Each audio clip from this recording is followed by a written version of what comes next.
Okay. Hello, everybody. Welcome back to Dirt Talk. This is the Monday edition, and as I've explained in previous Monday episodes, we're trying new stuff. This is a little bit of a playground. Each episode's a little bit different, seeing what sticks. So let us know, right? Harrison, me, at dirttalk@billwood.com. We'd love to hear from you.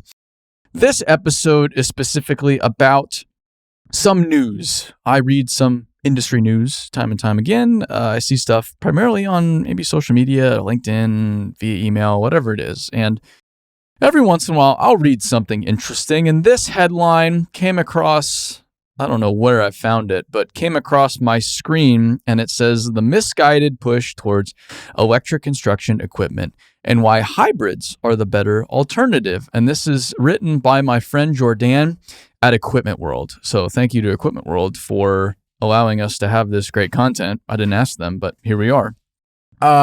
It's a great article, and it starts off by saying, over the past few years, major construction equipment manufacturers have gone on a spree of snapping up battery technology manufacturers or heavily investing in those businesses. It's a logical move in the transition to green energy, allowing the OEMs greater control of their own destiny in a lithium battery market that has struggled to keep up with demand.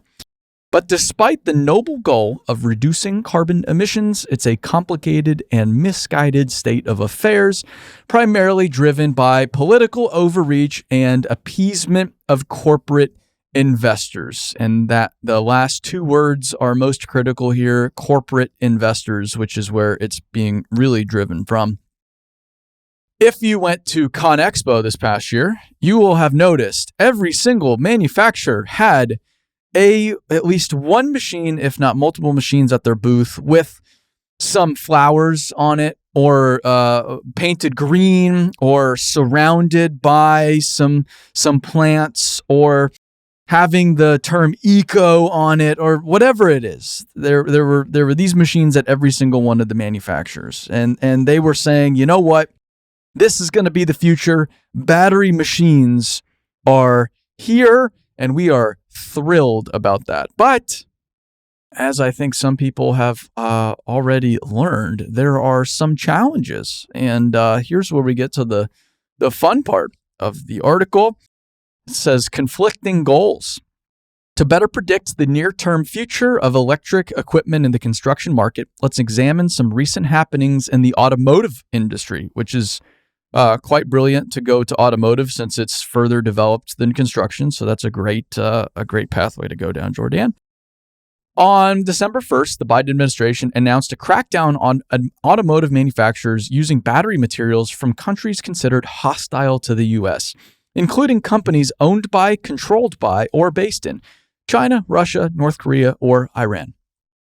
According to the U.S. Treasury Department, beginning in 2024, an eligible clean vehicle may not contain any battery components that are manufactured by a foreign entity of concern, and beginning in 2025, an eligible clean vehicle may not contain any critical minerals that were extracted, processed, or recycled by a foreign entity of concern.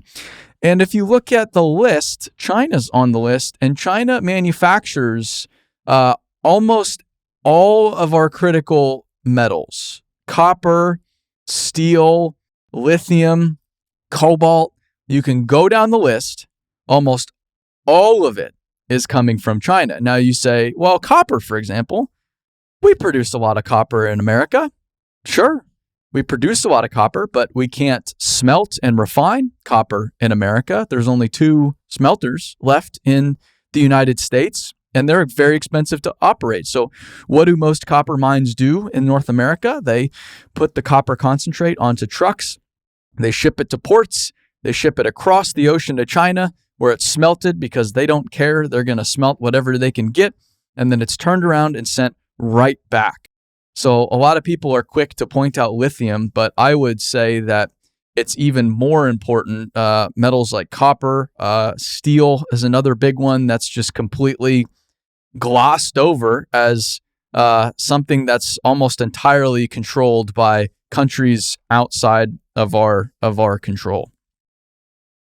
So continuing on the article, this means that many electric vehicles will lose out on the exact clean car tax credits that have made them appealing to consumers. So if you haven't bought an EV, people that buy EVs can claim these tax credits, which gives them a huge discount on the price of the vehicle to make them competitive. So that instead of going and buying a new Honda hybrid, which is a great vehicle, they can be competitive, and somebody that would buy a vehicle in that category can then go buy an EV for not what it's worth and not what it costs, but thanks to the government, they can afford it. And the point she's making here is, well, now past 2025, EVs that have critical minerals that were extracted, processed, or recycled by these foreign entities of concern will not qualify for that tax credit, which is every single EV in the entire world. So I didn't know that China was a country of concern. Do you think the initiative is probably because of their emissions?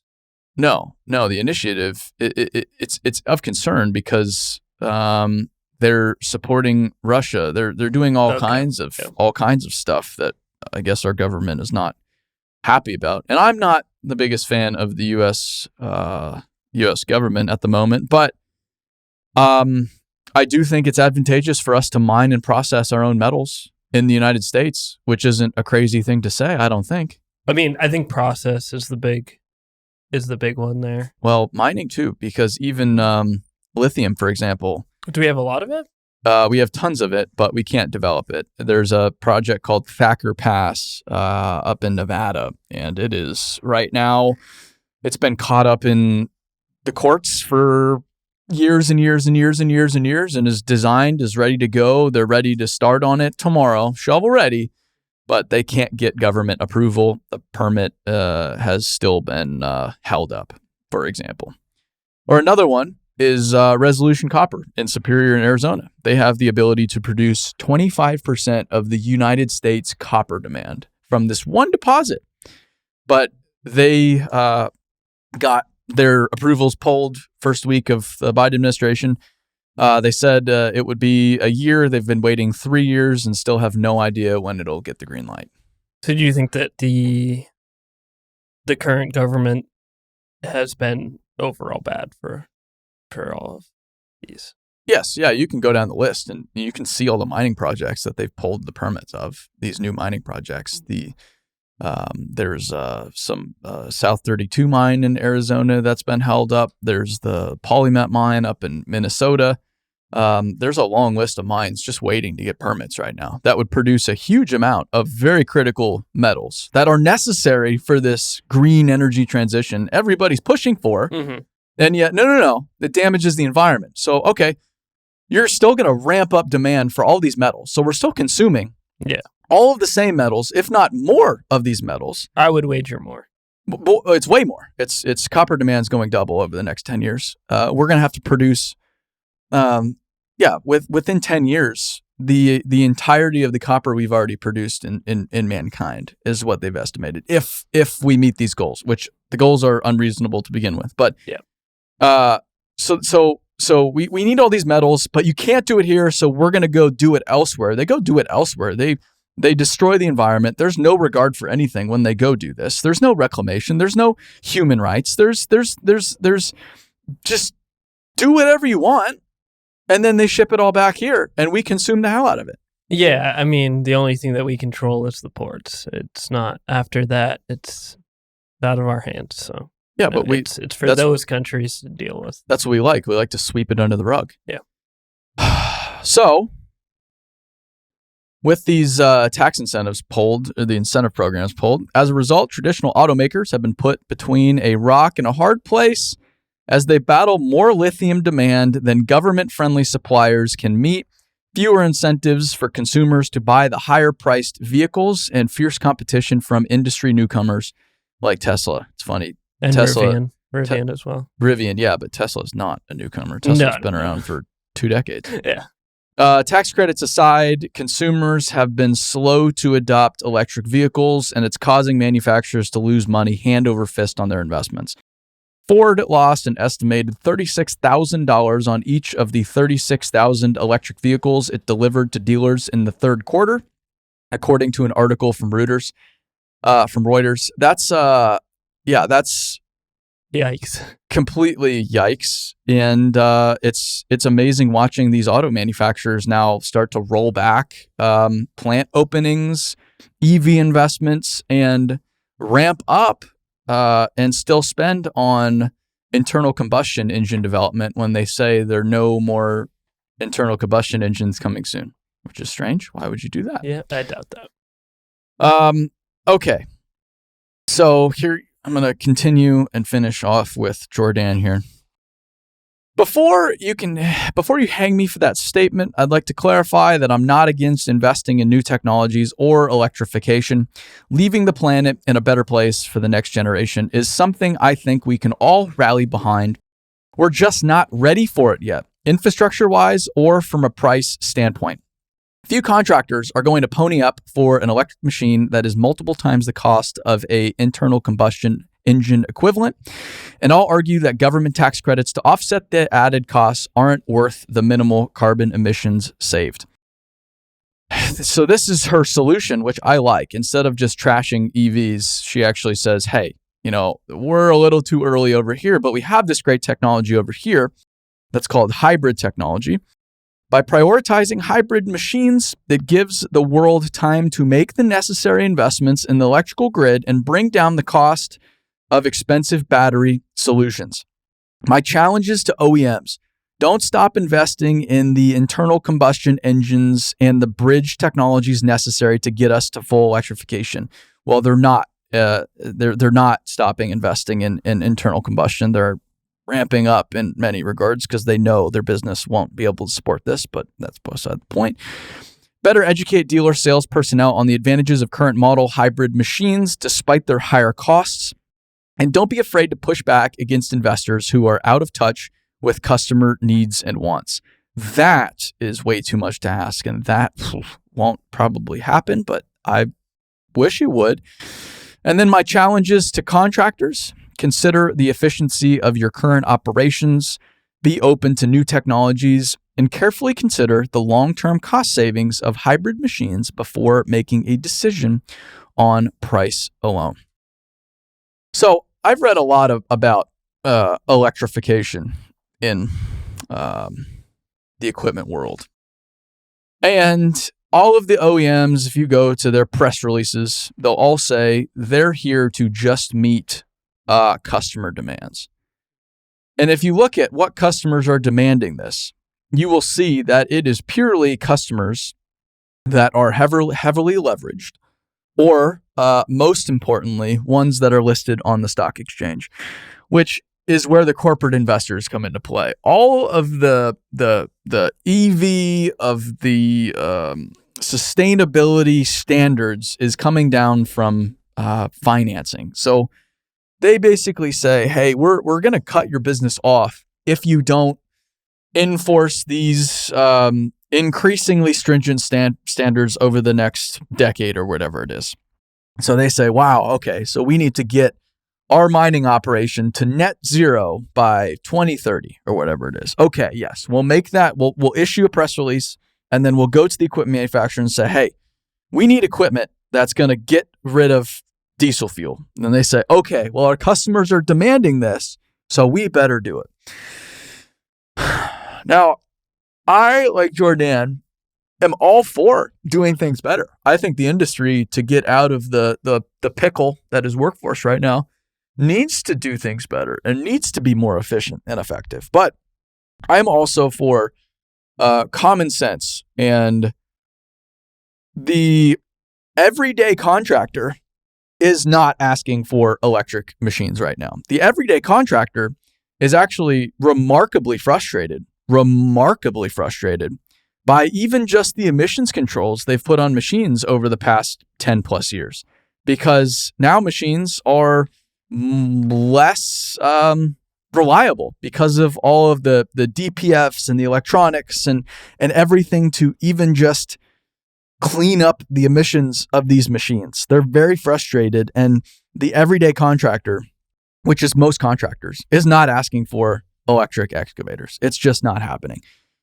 Are there use cases for electric equipment? Absolutely. I think a great use case is underground mining because there are fumes and there's only so much air down there and oxygen. So if the machine can be electric, it helps the operation be more effective and efficient. Fantastic. Another example is demolition. Interior demolition. You don't want to be running these diesel machines in these interior spaces around other people because the fumes and the lack of oxygen could be potentially hazardous. So if you run an electric machine, you solve that problem. Absolutely fantastic use case. The third and final use case I'll present is due to sound. And this is happening in Europe right now. A little bit North America, but still not quite there, but very much in Europe, where there are noise ordinances in these towns and urban areas. And to operate within these urban areas, they require machines to be electric. Get rid of your diesel because it is loud, and use these EVs with batteries to make your operations quieter and our people happier. And so schools are requiring this, and different municipalities are requiring this. And this is actually where Caterpillar in the Nordic regions is developing a majority of their EV technology right now for construction applications, is because of the restrictions now imposed in a place like Sweden or Norway up there. And I think that's reasonable too. I think that's a niche application. I don't think that will be everywhere anytime soon or everywhere anytime, but I could see a school saying, hey, go get a battery powered Mini. We don't need that next to the classroom. Totally understand. Yeah.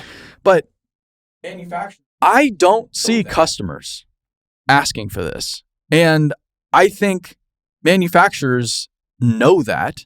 Yeah. And I think they're having to toe the line of, we're investing, we're doing this to satisfy these shareholders and these corporate investors and then whoever's beyond them. But they know that the status quo will remain. And the craziest thing about all this is, with auto manufacturers or equipment manufacturers, like Jordan says, we have this amazing technology called hybrid vehicles, which is wildly effective. It is the perfect middle ground between internal combustion and EVs. Yeah. So why wouldn't we go to the middle ground before we make the leap into the whole next category? Because even if we wanted to go to transform every machine into battery power tomorrow, we physically don't have the resources necessary to make that happen. So we need a middle ground. And I think these hybrid machines are fantastic and very, very, very efficient. And I found it fascinating when I was in Germany, at Bauma. They were showing off the Caterpillar 988 XE loader. So this is an aggregate or a mining class, quarry class loader. It's like the flagship quarry loader, especially in Germany where the quarries aren't massive most of the time. It's a really nice machine. It's a very common machine. And they said the XE, the hybrid, is far more efficient on fuel. Mm-hmm.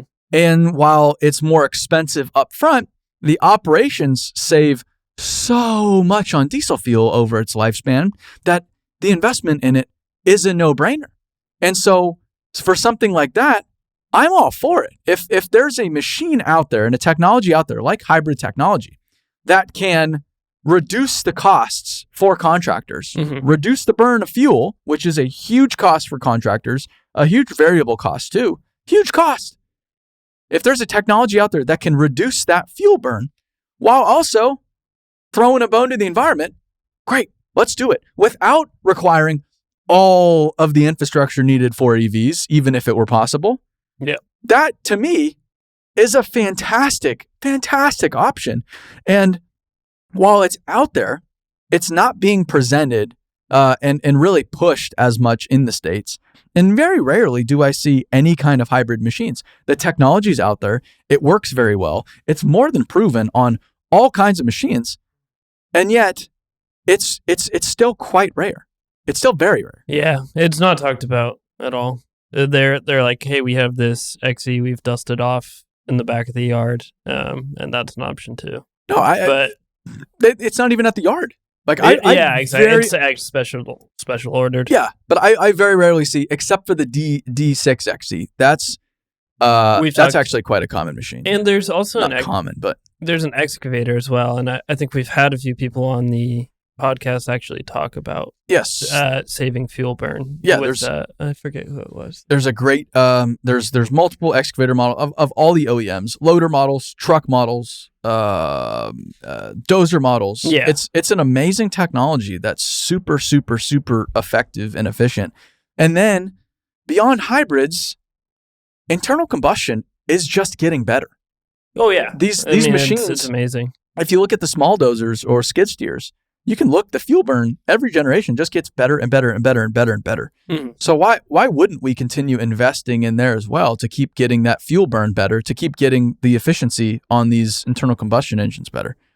That makes sense to me. Like, I don't understand how any of this is controversial. The case has already been made. The highest performing sport vehicles, F1 right now, are essentially hybrids. Yeah, with V6s. Yes. People think they're like these massive displacement motors, and they're extremely efficient. Actually, they don't sound nearly as good as the 10s did, which just screaming. The V10s and the V8. Just like glory days. There's a video of Lewis Hamilton, and he's like in an interview, and they're doing the old cars, and he looks and he's like, I miss it. He was like just go to the Formula E social media and look at the comments. It's terrible. It's hilarious.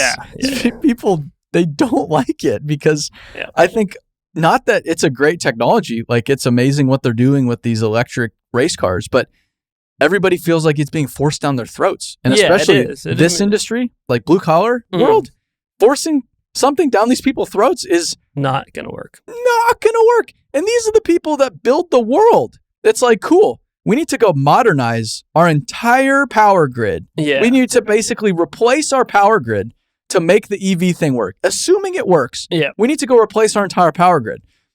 How do you do that?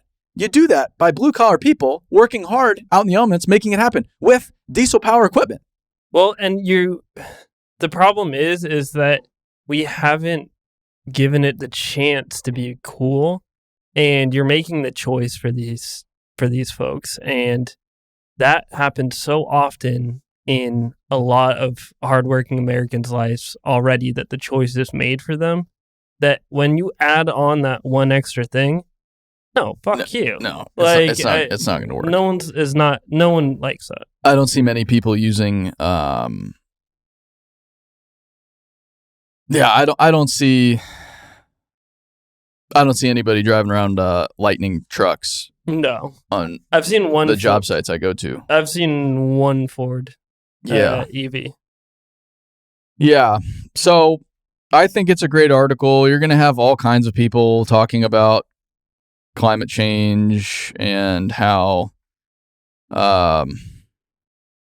essentially we're destroying the world and we need to act now, and if we don't, all the typical arguments. But I think even if all that were true, you're just ignoring physics and how natural resource production works. And like a copper mine too, oil is a lot more flexible. You can ramp up and down. You can ramp production up and down in a mildly flexible manner. Whereas a copper mine, you don't ramp up or down. If you want to ramp up, it's a 5 to 10 year ramp up period, assuming you can get the permits, assuming you can get the financing, assuming you can do everything you need to do from a legal standpoint to just get the operation up and running. And then it's years and years and years of development just to even get to you're pulling ore out of the ground and generating copper concentrate that you're still probably sending overseas to somewhere extremely dirty. Yeah, but don't worry about that because we're clean over here. Yeah, we're and it's good. not like the whole world is. Our air is our air. There's like an airlock around our air, And if it's their air, we're fine. It doesn't work that way. It doesn't work that way. Yep, there's not a dome around America, folks. So keep that in mind. I think this is a great article. I'm just happy someone's writing about this in a coherent fashion. I think hybrid equipment is a fantastic middle ground. I wish hybrid equipment was utilized more in the States because I think contractors would be better off. OEMs would be better off. We'd be able to build better products ultimately because we're more efficient. Europe has a lot of hybrid equipment and has a lot of very great things to say. So I wish more of that. I would also say too, I do also want to make a case for some EVs because I do think it is valuable.